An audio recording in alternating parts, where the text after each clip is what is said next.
میرے پاس جو مہمانان موجود ہیں اس ٹاپک کو ڈسکس کرنے کے لیے میں ان کا تعارف کرواتی ہوں. ایمبیسڈر جاوید حسین صاحب ہمارے ساتھ موجود ہیں, سابق سفیر ہیں ایران کے, اور پاکستان کے حوالے سے بڑی ریپرزنٹیشن کی ہے انہوں نے, ایران کے اوپر ویسے ہی بڑی نظر رکھتے ہیں. Thank you very much ambassador for joining me in the programme.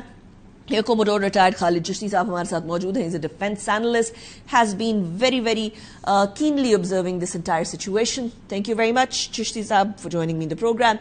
Ambassador Munir Akram صاحب ہمارے ساتھ موجود ہیں, سابق مستقل مندوب رہ چکے ہیں پاکستان کی یونائٹڈ نیشنز میں. Thank you very much Munir Akram sahib for joining me in the show. Ambassador Munir Akram, let's start from you. اب تو ڈونلڈ ٹرمپ بھی ایسا لگتا ہے کہ he has understood کہ اسرائیل is a spoiler, اور وہ بار بار اس پوائنٹ پہ جا کے جہاں ایران اور یو ایس اے کی ڈیل بالکل پوائنٹ 10 پر پہنچ چکی ہوتی ہے وہاں جا کر اٹیک کرتا ہے. آپ کو لگتا ہے کہ اگر انہوں نے جو ایک کائنڈ آف تھریٹننگ طریقہ نیتن یاہو کو کہا ہے کہ he has no sense, he doesn't have the capacity to understand, وہ تھریٹ یا وہ وارننگ کام کر جائے گی اسرائیل کے لیے؟ جی یہ تو میرے خیال میں دیکھنا ہوگا. اب اگر ٹرمپ صاحب پورا جو امریکہ کا جو وزن ہے اگر پورا استعمال کریں تو کیسے نہیں رک سکتا ہے. پیسہ ہتھیار سب کچھ یہاں سے جاتا ہے. اگر یہاں سے ان کا اسرائیل کا یہ سپورٹ ختم ہو جائے تو اس کی ٹانگ کٹ جائے گی. وہ اس پر نیتن یاہو اپنی جو لابی ہے یہاں امریکہ میں اس کو بھی استعمال کر رہا ہے. یہ جو معاہدہ ہوا ہے اس کی کافی کرٹیسزم ٹرمپ صاحب کے خلاف ہے, تو وہ بھی ان کو دیکھنا ہوتا ہے. اسی لیے وہ پورا 100% نہیں جاتے ہیں اس کے پیچھے. پر میرے خیال میں ابھی جیسے آپ نے کہا ان کو ٹرمپ صاحب کو سمجھ آ رہی ہے کہ کون اس کو روکنا چاہتا ہے اور کس طرح سے یہ روکے گا. تو اب دیکھیں اب ایران کیا جواب دیتا ہے. اگر پھر حملے کرتا ہے اسرائیل پر, پھر اسرائیل کو چھٹی مل جائے گی کہ حملے واپس شروع کر دیں. تو بہت یعنی کہ ایک نازک وقت ہے یہ. رائٹ. ایمبیسڈر جاوید حسین صاحب, مسئلہ یہ ہے کہ کوئی گارنٹی نہیں لے سکتا اسرائیل کی. اٹس لائک اے روگ ایلیمنٹ آف دی ورلڈ. کسی بھی ٹائم پر کہیں بھی حملہ کر دیتا ہے, ڈسپائٹ دا فیکٹ کہ ڈونلڈ ٹرمپ نے بھی بڑی اسٹرکٹ اسٹیٹمنٹ دی. Ambassador Munir Akram has rightly pointed out کہ اگر جو مانیٹریلی اور ہتھیار پرووائڈ کرنے کو روک دیا جائے تب بھی اسرائیل کو رکنا ہی پڑے گا الٹیمیٹلی. لیکن سم ہاؤ دی ادر سبوٹاج کرنا اسرائیل پہ سارے پیس پروسیس کو ختم ہے اسرائیل کے اوپر.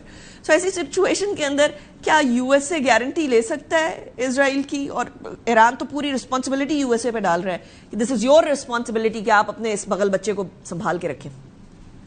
جی ہاں, وہ اسرائیل اور نیتن یاہو جو ہیں وہ اس وقت ایک they are playing the role of a spoiler. ان کی کوشش یہ ہے کہ ایران اور یو ایس کے درمیان کوئی پیس ڈیل نہ ہو, تاکہ جو اسرائیل کا ایک اسٹریٹجک گول ہے کہ ایران اور یو ایس کے حملے آپس میں جاری رہیں اور خطہ زیادہ ڈیسٹیبلائز ہو, تو اسی میں اسرائیل کے اپنے اور نیتن یاہو کے جو اسٹریٹجک گولز ہیں ان کو حاصل کرنے میں زیادہ آسانی ہوگی.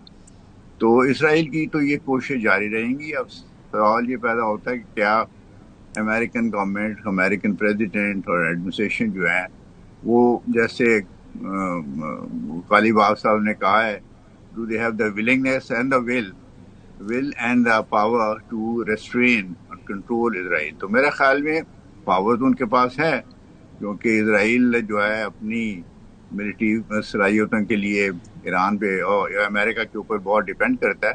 سوال یہ ہے کہ کیا ٹرمپ صاحب جو ہیں وہ اپنی پوری جو ہے قوت کو اسرائیل پہ استعمال کرنے کے لیے تیار ہیں, اس لحاظ سے کہ اس کو اس قسم کی حملوں سے آئندہ باز رکھیں. میرا اپنا یہ خیال ہے, ذاتی اسسمنٹ ہے کہ انہوں نے اب جو لیٹسٹ خبر آئی ہے کہ انہوں نے نیتن یاہو کو جو ایک وارننگ دی ہے وہ کارگر ثابت ہوگی, اور جو ایگرنیس نظر آ رہی ہے امریکہ کی طرف سے اس ایگریمنٹ کو سائن کرنے کی, ایم او یو کو سائن کرنے کی, تو وہ یعنی وہ پوری ہوگی. اب اس میں ہو سکتا ہے کچھ دن اور لگ جائیں یا کچھ ٹائم اور لگ جائے. اور ایک بہت بڑا یہ بھی اب سوال ہے کہ کیا یہ جو اسرائیل نے اٹیکس کیے ہیں اس کے جواب میں پھر ایران بھی کوئی اور جوابی کارروائی تو نہیں کرے گا. اگر ایران نے جوابی کارروائی نہ کی اور جو جس طرح سے ٹرمپ نے نیتن یاہو کو وارننگ دی ہے اس کا بھی اثر ہوا تو پھر ہو سکتا ہے اگلے 1-2 روز میں یہ جو ایم او یو ہے یہ الیکٹرانکلی سائن ہو جائے اور حالات کو ایک پازیٹیو ڈائریکشن میں پھر مدد ملے.